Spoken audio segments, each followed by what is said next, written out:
Hello everyone. आज के इस वीडियो में हम चर्चा करेंगे मौलिक अधिकार के वर्गीकरण पर। दोस्तों, मौलिक अधिकार से संबंधित जो है हमारा पार्ट 1 का वीडियो आ चुका है।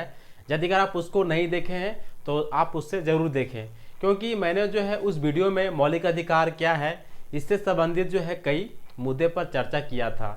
तो आज का जो हमारा चर्चा है मौलिक अधिकार के वर्गीकरण पर है। दोस्तों, यदि अगर हम बात करें मौलिक अधिकार के वर्गीकरण पर, तो अपनी सुविधा के लिए जो है मैंने 4 भागों में विभक्त किया है, ताकि जो आपकी समझ काफ़ी अच्छी से विकसित हो। तो आइए हम चर्चा करते हैं मौलिक अधिकार के वर्गीकरण पर। तो यदि अगर हम लोग बात करें मौलिक अधिकार के वर्गीकरण पर, तो हम इसे जो है 4 भागों में बांटने की कोशिश किए हैं।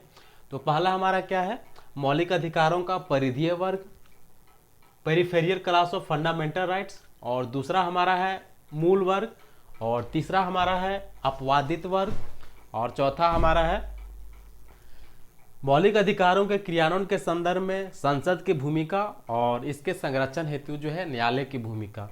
तो इस प्रकार से 4 वर्गों में विभक्त करके जो है हमने जो है आपको समझाने की कोशिश किया है। तो चलिए हम एक एक करके शुरुआत करते हैं डिटेल्स में। यदि हम लोग पहला आधार की बात करें वर्गीकरण का, तो ये जो पहला आधार है मौलिक अधिकारों का परिधीय वर्ग, ये जो है मौलिक अधिकार की आखिर सीमा कहाँ तक है, इसका मौलिक अधिकार का जो लिमिटेशन कहाँ तक है, ये इसकी बात करता है। और इसके अंतर्गत में जो है हम जो है आर्टिकल 12 और 13 को रख सकते हैं। तो ये आर्टिकल 12 और 13 जो है ये मूलतः हमें क्या बतलाता है कि मौलिक अधिकार की सीमा जो है, मौलिक अधिकार की लिमिटेशन जो है कहाँ तक है ना। आगे हम आने वाली वीडियो में काफ़ी विस्तार से करेंगे एक एक आर्टिकल का, लेकिन आज जो हम केवल चर्चा कर रहे हैं वर्गीकरण पर, क्लासिफिकेशन पर। तो आगे जो हमारा क्लासिफिकेशन का आधार है वो आगे है मूल वर्ग, main class of fundamental rights. दोस्तों, हम जानते हैं कि जो हमारा मूल संविधान था इसमें जो है मौलिक अधिकार की संख्या कितनी थी, 7 थी। लेकिन वर्तमान में जो है मौलिक अधिकार की संख्या घटकर कितनी रह गई है, 6 रह गई है। तो एक मूल संविधान में एक संपत्ति का अधिकार हुआ करता था, राइट टू प्रॉपर्टी, जिसे जो है 44वां संविधान संशोधन के तहत जो है 44वां संविधान संशोधन के तहत जो है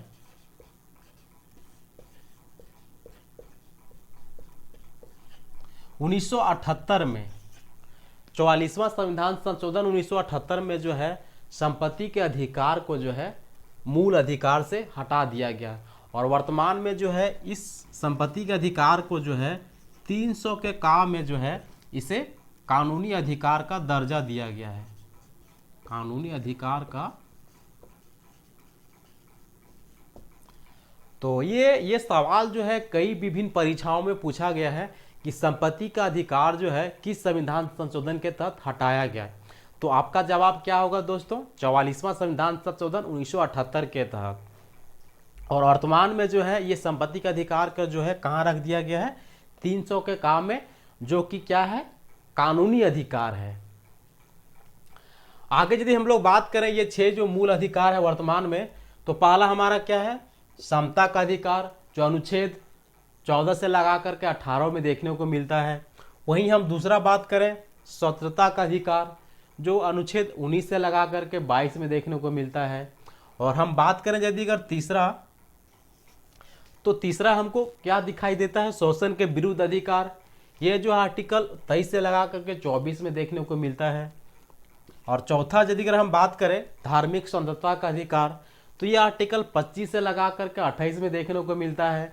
वहीं जब बात करें यदि हम लोग पाँचवा अधिकार, तो पाँचवा अधिकार हम क्या कह सकते हैं, सांस्कृतिक व शैक्षणिक अधिकार, और ये आर्टिकल जो है 29 से लगा करके 30 में देखने को मिलता है। और अंत में यदि हम लोग बात करें छठा और अंतिम अधिकार, संवैधानिक उपचारों का अधिकार, और ये जो है अधिकार कौन सा अनुच्छेद में देखने को मिलता है, अनुच्छेद 32 में। तो इस प्रकार से जो है ये 6 मूल अधिकार जो है हमारे संविधान में वर्तमान में देखने को मिलता है। हम आगे वाली वीडियो में इन सारे अनुच्छेदों पर काफ़ी विस्तार से चर्चा करेंगे। आगे यदि हम लोग बात करें तीसरा वर्ग, तीसरा जो हमारा वर्गीकरण का आधार है अपवादित वर्ग, ये अपवादिक वर्ग जो है मूलतः ये जो है मूल अधिकार को संकुचित करने का काम करता है। मतलब मूल अधिकार को जो है ये रोकने का काम करता है, संकुचित करने का काम करता है। तो इसके अंतर्गत जो है हम आर्टिकल 31A, 31B, 31C रख सकते हैं, और साथ ही साथ अनुच्छेद 33 भी रख सकते हैं, और साथ ही साथ अनुच्छेद 34 को भी रख सकते हैं। तो ये आर्टिकल 31A-B ये जो है भूमि सुधार संबंधित से मामला को दर्शाया गया है, और साथ ही साथ जो अनुच्छेद 33 है ये जो है सैन्य सुरक्षा बलों के अधिकारों को संकुचित करने की बात करता है। और यदि हम लोग बात करें अनुच्छेद 34, तो ये जो है मार्शल लॉ से संबंधित है। कहने का मतलब है जिस क्षेत्र में यदि मार्शल लॉ यदि लागू कर दिया जाता है तो वहाँ के जितने सारे जो तमाम नागरिक होते हैं, सिटीजन होते हैं, उनकी मौलिक अधिकार को छीन लिया जाता है। और जैसे ही मार्शल लॉ समाप्त हो जाती है तो उन नागरिकों को जो भी नुकसान होता है, क्षति, तो फिर जो है उन्हें नुकसान की भरपाई जो है सैन्य अदालत में उनके फैसलों को सुनाया जाता है, और उसकी भरपाई जो है कौन करता है? संसद करता है। वहीं यदि हम लोग बात करें अनुच्छेद 33, तो ये जो है सैन्य सुरक्षा बलों के अधिकारों को संकुचित करने की बात करता है। जैसे कि दोस्तों आप सुने होंगे कि जो सामान्य नागरिक का जो है हड़ताल करने का अधिकार जो है मूल अधिकार के अंतर्गत रखा गया है, लेकिन वहीं यदि हम लोग बात करें सैन्य सुरक्षा बलों की, तो उन्हें जो है हड़ताल करने का राइट टू स्ट्राइक जो है नहीं दिया गया, मूल अधिकार के अंतर्गत जो उन्हें नहीं दिया गया है। तो इस प्रकार से जो है सैन्य सुरक्षा बलों के जो मूल अधिकार है ये उससे छीनने की बात करता है। तो इसीलिए जो है हम इसको तीसरा वर्ग में रखे हैं कि यह जो है अपवादित वर्ग है, ये मूल अधिकार का अपवाद स्वरूप है ना।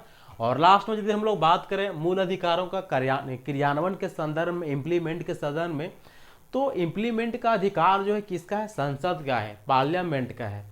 वहीं यदि हम लोग बात करें कि मूल अधिकार की जो है सुरक्षा की गारंटी कौन देता है, तो सर्वोच्च न्यायालय देता है ना, और सर्वोच्च न्यायालय देता है, और ये आर्टिकल हमको 32 में देखने को मिलता है। तो इस प्रकार से इस वीडियो में मैंने मौलिक अधिकार के वर्गीकरण पर चर्चा करने का प्रयास किया। उम्मीद करते हैं हमारा यह वीडियो आपके लिए काफ़ी महत्वपूर्ण होगा, और परीक्षा के लिए भी काफ़ी महत्वपूर्ण होगा। मिलते हैं अगले वीडियो में, तब तक के लिए धन्यवाद।